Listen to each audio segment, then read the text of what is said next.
When you get into the Veterans Administration system to get health care from the VA, which is America's socialist system, our military, of course, is our communist institution or socialist institution. They pay for your housing, for your food, for your clothing, for your medical care, for everything. And when you get out, you have access to the socialist medicine of the Veterans Administration. The VA doctors actually work for the government like they do in the UK. As opposed to a single-payer system like Medicare and Medicaid, where the government is simply the insurance company. They pay the bills. But, the VA is having some serious problems. Number one, they started acknowledging the Vietnam veterans, this was 6-8 years ago, as I recall, that Vietnam veterans who were exposed to Agent Orange actually had legitimate complaints. This led to a flood of veterans coming in. Number two, a lot of the Vietnam-era age vets are reaching the age where they start using a lot more health services. They're in their 60s and 70s. Number three, you've got veterans of the first Gulf War now starting to come in large amounts as the VA is acknowledging the damage from depleted uranium.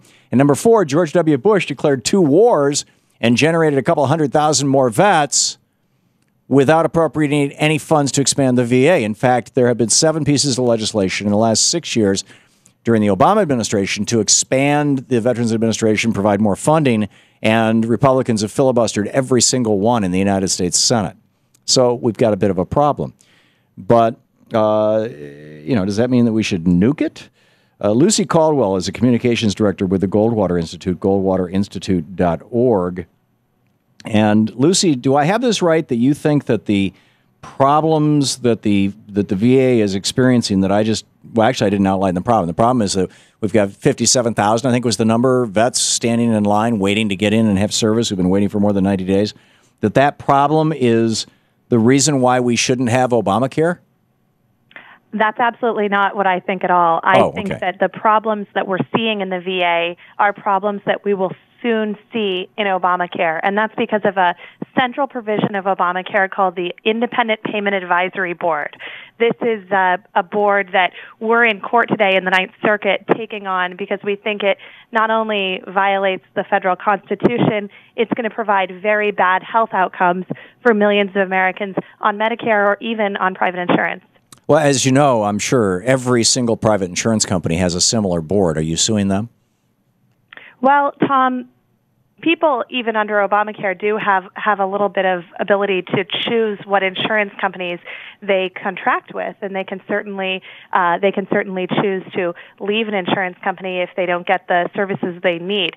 I'm no big defender of the insurance lobby, and in fact, I would say that one of the big problems we have with Obamacare is that it didn't do what you're talking about. What you're talking about, the VA tried to do, of trying to actually connect people with care. It was a gigantic payout to an insurance lobby. But unlike people on private insurance, the people that we're talking about who are going to be subject to the health rationing under the Independent Payment Advisory Board are people who are Medicaid and Medicare patients. A lot of them are our grandparents. And that's why a lot of people, even on the healthcare advocacy side, who are the same people you're talking about lobbying for, larger appropriations for programs like Medicare, for programs like the VA healthcare scheme, those are the same people who are just as worried as we are about the Independent Payment Advisory Board, including people like Barney Frank. It sounds to me, Lucy, like you think that Medicare and Medicaid should continue to exist. You just want to take away their ability to determine what they pay for and when. If you do so, though, you're going to destroy the programs. What's your alternative?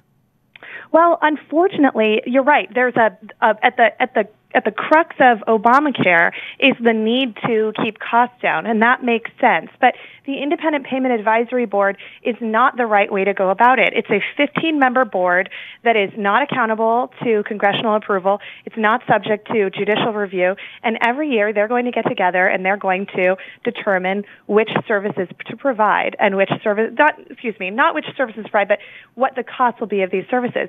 Now, the problem with that, and you and I have talked healthcare before, so I know how suspicious you are of even folks in the healthcare industry. The problem with that is that there's nothing that is going to compel anyone to provide those services in turn. So if you say, hey, a triple bypass that you desperately need. Well, we've got to keep costs down, so we're only going to reimburse up to XYZ rate. Well, it doesn't solve the problem of what if doctors simply decide, okay, I'm just not going to play. I'm just not going to provide health care to those patients or even to private patients, because IPAB, the Independent Payment Advisory Board, can determine its own mission just as long as it's tied to Medicare pricing. So we could have a situation where we just have people who are getting not access to care. We're going to have the same situation we have in the VA because the system can't have the capacity for it. I think that's why someone like Barney Frank, who was a stalwart supporter of Obamacare, said that IPAB is a disaster. I'll read you. He said, IPAB will lack full congressional oversight. It will compromise its accountability to the American people. This cannot be allowed to happen. So, again, these oversight boards, every insurance company has them. Somebody somehow has to determine what are going to be the standards for payment. What is your alternative? Are you with the VA, for example, I think it's a great example of how systems can be self-correcting because of the political process. This is one of the benefits of having. This is why every other country in the world outside the United States has, and Switzerland has government-run health care or government-paid-for health care, because if they screw up and start offering lousy service or making bad payments, people rise up and they demand politicians who will fix it, which is what's happening with the VA right now. Politicians on both parties are scrambling to fix this thing because they don't want to incur the wrath of the voters. What's your alternative for this board? Are you suggesting that the board should be elected, that it should be nominated by Congress? That or are you simply trying to take a hatchet to the root of the tree of Medicare and Medicaid so that they'll fall over and we can go back to this libertarian brave new world where only the health insurance companies get to decide who gets what? Well, Tom, you started talking about accountability, and you're right. We have folks in Washington right now who are working hard to scramble over the VA mess because they're thinking about getting reelected. And, that's a way in which sometimes political pressure can be a good thing, because I am just as sick as everyone else of do-nothing politicians who are too busy pushing their own agenda. And when they have to face the public, you're right, that's how we get them moving on these really critical issues. That's exactly what the problem is with the Independent Payment Advisory Board. It's not repealable. So you're talking about reforming it, but how are we going to do that? In the healthcare law, it prescribes a very, very narrow window in 2017 when we could repeal the board. And even if we repealed it then through a supermajority, we would then... Right, so you're trying to get it nuked by a court. Until 2020. So you're right. But what's your alternative?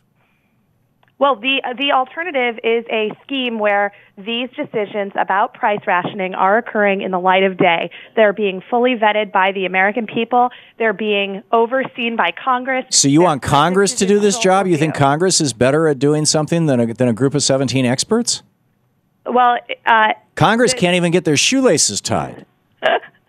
Well, and we look at long-term unemployment. You got 2 million people who got cut off 3 days after Christmas. John Boehner and Eric Cantor still refuse to schedule a vote on whether they should continue to get unemployment benefits. You have people losing houses because of congressional inaction. Well, Tom, I think that what you've said about having politicians who are accountable and creating a uprising, as you say in your European example, of people demanding action, we're not even going to be able to get close to that if we don't reform this board. And unfortunately, based on the way that the healthcare law is written, there's virtually no recourse for reforming this board other than getting a court to strike it down, which is what we're trying to do today in the Ninth Circuit, right, or by working with legislators like Representative Rowe out of Tennessee and former Representative Barney Frank. So we think we need more transparency across the board. With Lucy Caldwell, GoldwaterInstitute.org. Thanks, Lucy. Thanks, Tom.